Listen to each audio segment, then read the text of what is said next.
Hey hello hi once again welcome back to your channel Krida Kshetra. Hope आप सभी लोग बहुत अच्छे होंगे, फिट होंगे, फाइन होंगे और जहाँ होंगे स्वस्थ होंगे और अपनी स्टडी बड़े अच्छे से कर रहे होंगे। दोस्तों, जैसा कि आपको पता है, हम लोग थ्योरीज ऑफ प्ले यानी कि प्ले थ्योरी के बारे में डिस्कशन कर रहे थे। हमने उसमें इंट्रो पार्ट किया था और हमने पहली थ्योरी जो की थी, जो हमारी है सरप्लस एनर्जी थ्योरी, इसके बारे में हम लोगों ने डिस्कशन किया था कि सरप्लस एनर्जी थ्योरी किसने दी है, क्या है, इसके बारे में डिस्कशन किया था। होप आप सभी को रिमेंबर होगा, नहीं याद है तो चलिए एक बार फिर से डिस्कशन कर लेते हैं।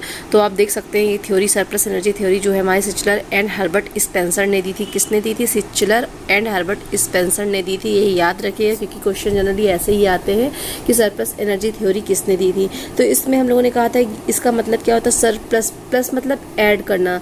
तो ऐड किसी चीज़ को ऐड करना, वो कौन सी चीज़ है? एनर्जी है। तो क्या होता है कि हम वो एनर्जी, क्या इसमें बताया था हमने कि बच्चों के अंदर क्या होता है कि एडेड एनर्जी होती है, यानी कि जितनी एनर्जी चाहिए उससे कहीं ज़्यादा उनके अंदर एनर्जी होती, ताकत होती है। तो उस एनर्जी का यूज करना कैसे कर सकते हैं, उस एनर्जी को वे कैसे कर सकते हैं? तो जिसके लिए बच्चे क्या करते हैं, खेलते हैं और खेल के द्वारा वो अपनी जो अतिरिक्त ऊर्जा है उसको निकालते हैं। इसको हम लोग अतिरिक्त ऊर्जा भी कहते हैं हिंदी में। कि क्वेश्चन आता है अतिरिक्त ऊर्जा का सिद्धांत जो थ्योरी है वो किसने दी है? तो याद रखिएगा सिचलर और हर्बर्ट स्पेंसर ने दी है। अगर आप इसके लिए एक ट्रिक नोट करना चाहते हैं तो नोट कर सकते हैं याद करने के लिए। तो इसमें आप जैसे कि S for surplus energy, S for Schiller और एच फॉर हर्बर्ट स्पेंसर। अगर आप चाहे तो ट्रिपल एस करके याद कर सकते हैं या फिर चाहे तो एस एस एच करके याद कर सकते हैं, यानी सरप्लस, सिचलर और हर्बर्ट स्पेंसर ऐसे करके याद कर सकते हैं। अगली जो हमारी नेक्स्ट थ्योरी है दोस्तों, दूसरी जो थ्योरी हमारी है वो है एंटीसिपेटरी थ्योरी। क्या है एंटीसिपेटरी थ्योरी? जिसको हम लोग भविष्यदर्शी की धारणा कहते हैं। तो ये जो थ्योरी है, this theory is given by Karl Groos. Karl Groos ने दिया था। कब दिया था? 1898 में इन्होंने ये थ्योरी दी थी। प्री एक्सरसाइज थ्योरी भी कहते हैं। क्या कहते हैं इस थ्योरी को? हम लोग प्री एक्सरसाइज थ्योरी।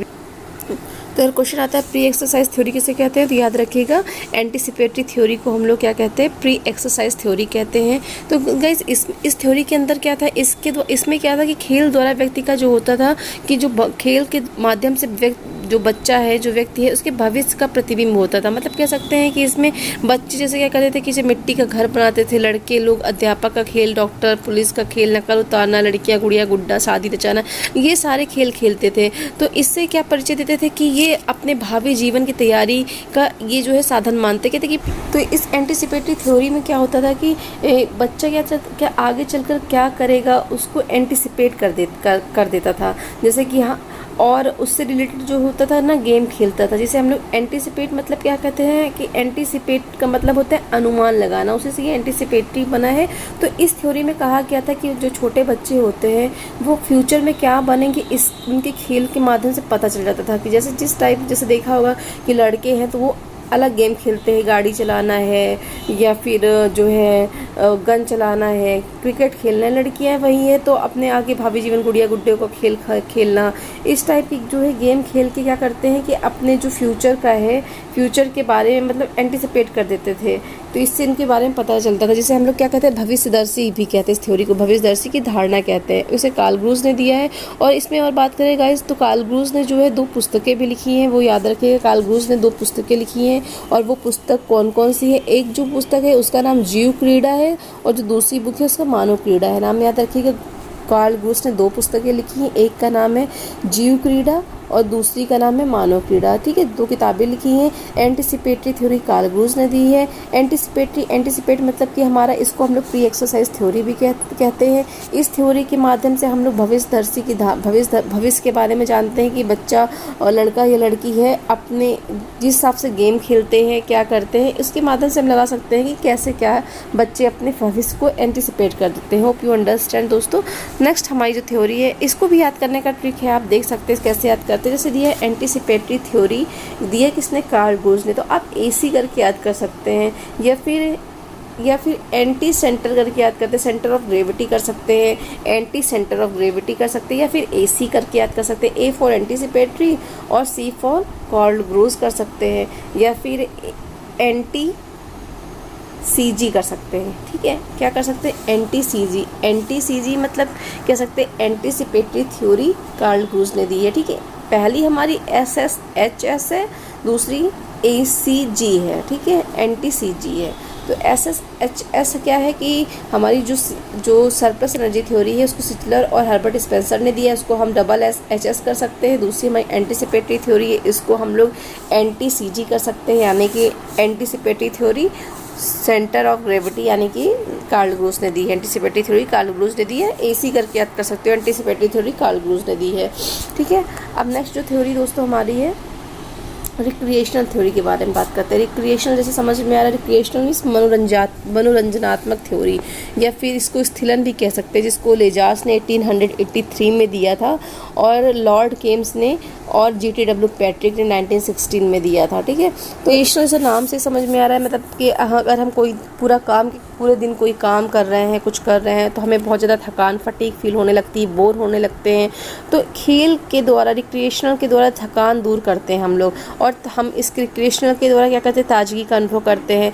पूरे दिन हम लोग फिजिकल है मेंटल कार्य करने के पश्चात क्या करते हैं कि जब हम लोग बहुत ज़्यादा बोर फील करते हैं, बोर लगने लगता है, मेंटली स्ट्रेस होने लगता है, थकान फील होने लगती है, तो हम लोग रिक्रिएशनल कुछ भी हो सकता है, हम चाहे तो प्लेग्राउंड में जाके गेम खेल सकते हैं, या फिर सॉन्ग सुन सकते हैं, कुछ भी मनोरंजन, मतलब अपने आप को मनोरंजन करना, एंटरटेन करना, इसके अंतर्गत आता है। तो कह सकते हैं कि मतलब कि हम जो है खेल थकान दूर करता है और ताजगी प्रदान करता है। पूरे दिन शारीरिक या मानसिक कार्य करने के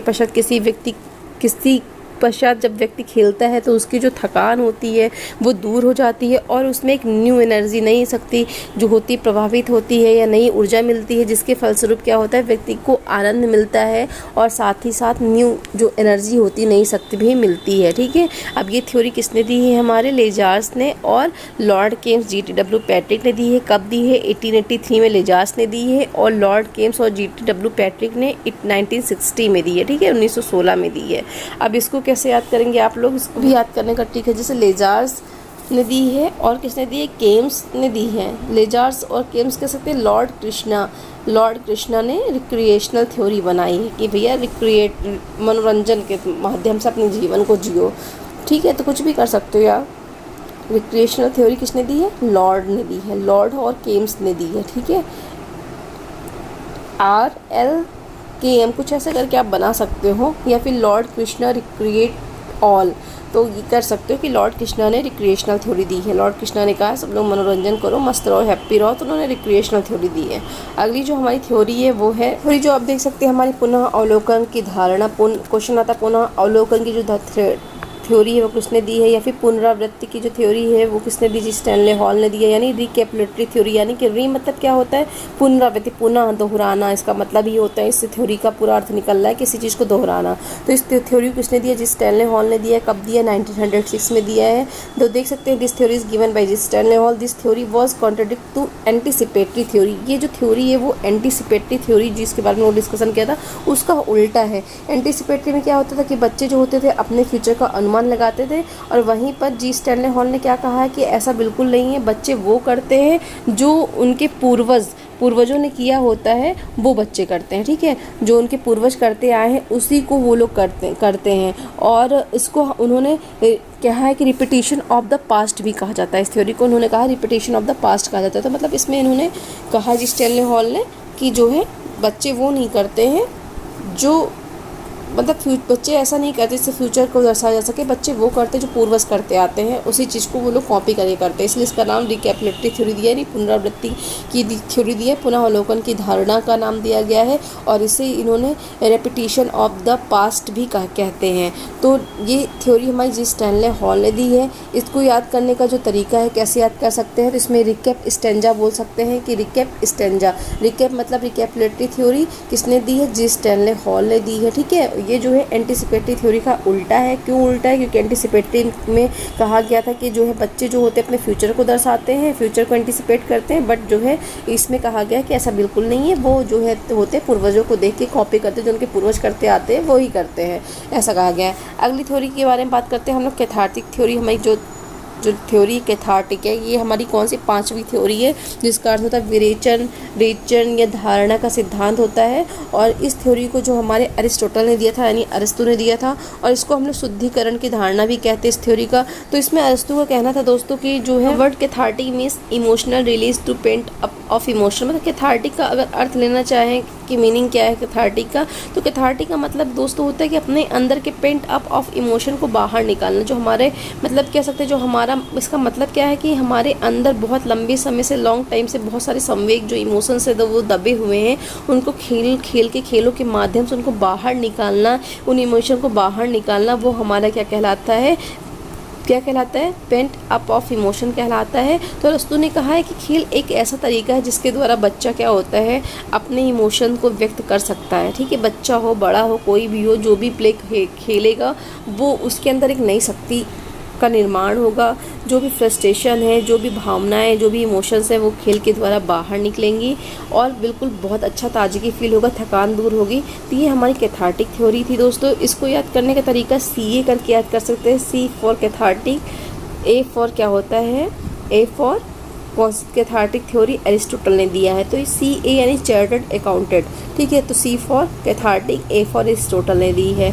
तो आज हम 5 थ्योरी के बारे में ही बात करते हैं, उसके बाद नेक्स्ट करेंगे अगली थ्योरी जो हमारी दूसरी होगी, नेक्स्ट पार्ट में करेंगे। टोटल 12 थ्योरी हैं, जो 12 जो थ्योरी हैं वो हमारे एग्जाम के सिलेबस के अकॉर्डिंग है, बहुत ही इंपॉर्टेंट है। तो आज हम लोगों ने 5 करी, नेक्स्ट कल एक सेकंड पार्ट बना के इसको कंप्लीट कर लेंगे दोस्तों। तो एक बार रिवीजन कर लेते हैं हमारी जो खेल की थ्योरी। सबसे पहले सरप्लस थ्योरी जो है हमारी SSHS ने दी है। SSHS में बोल सकते हैं कि सिलर और हर्बर्ट स्पेंसर ने दी है, जिसमें इन्होंने कहा था कि बच्चों के अंदर जो बहुत ज़्यादा एडिड एनर्जी होती है, जितनी एनर्जी की ज़रूरत है उससे कहीं ज़्यादा एनर्जी होती है, और उसको जो है वो लोग बच्चे जो है खेलों के माध्यम से उसको निकालते हैं, खेल के द्वारा उसको निकाल सकते हैं। इसको अतिरिक्त ऊर्जा का सिद्धांत भी कहते हैं। क्वेश्चन आता है अतिरिक्त ऊर्जा का सिद्धांत किसने दिया? तो ये हमारे हर्बर्ट स्पेंसर और सिलर ने दिया है। तो इसको याद करने का जो तरीका बताया, SSHS कर सकते हैं, SSHS कर सकते हैं। एंटीसिपेटरी थ्योरी जिसे एंटीसिपेट करते कार्ल रूज ने दिया है। इसमें कहा गया कि बच्चे जो होते हैं खेल के माध्यम से अपने भविष्य को एंटीसिपेट करते हैं। अब हमारी जो रिकैपुलेशनल थ्योरी यानी रिकैपुलेशनल थ्योरी है, रिकैपुलेशन थ्योरी है, यानी कि जिसको पुनरावृत्ति बोलते हैं, जी स्टैनले हॉल ने दी है। री जहाँ है तो री से अर्थ निकाल लेना। री मतलब क्या होता है? रिपीट करना, पुनरावृत्ति करना। तो किसने? जी स्टैनले हॉल ने कहा है कि ये जो है बिल्कुल गलत है, एंटीसिपेट के बिल्कुल विपरीत है, क्योंकि बच्चे फ्यूचर को नहीं, बच्चे जो पूर्वज करते हैं उनको देख के चलते हैं, वो वही करते हैं। ठीक है, तो एंटीसिपेट और री से आप लगा लीजिएगा। एंटीसिपेट मतलब क्या होता है? भविष्य को दर्शाता है, कार्ल रूज ने कहा है। पर री मतलब रिकैपुलेशन मतलब जी स्टैनले हॉल ने कहा ऐसा बिल्कुल नहीं, वो पास्ट को दर्शाते हैं, थ्योरी में आया है। क्वेश्चन आ सकता है किसने कहा है कि बच्चे जो होते हैं कि वो भविष्य को नहीं पूर्वजों को दर्शाते, पूर्वजों के हिसाब से काम करते हैं। तो ये ऐसे टाइप के क्वेश्चन दे सकते हैं, तो देख लेना।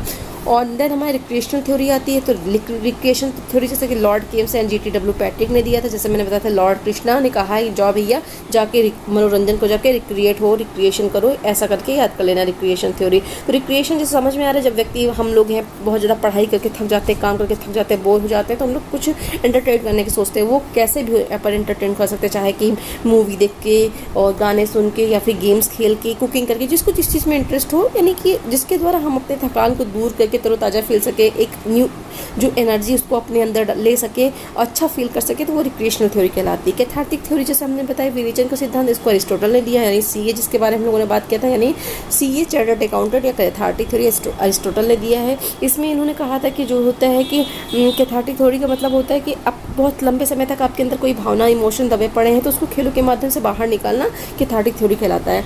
अब इसमें साइको एनालिटिक थ्योरी है, इंस्टिंक्ट थ्योरी है, अब और इसमें हमारी और भी सोशल थ्योरी है, और इसके बारे में हम लोग नेक्स्ट पार्ट में चर्चा करेंगे दोस्तों। और इसमें आ रहा हो तो प्लीज़ लाइक शेयर सब्सक्राइब करना। अगर कोई क्वेश्चन, कोई क्यूरीज है तो प्लीज़ कमेंट सेक्शन में जाके बता सकते हैं आप, और बेल आइकन को प्रेस करना ना भूलें ताकि आने वाली हर एक नोटिफिकेशन आपको मिल सके।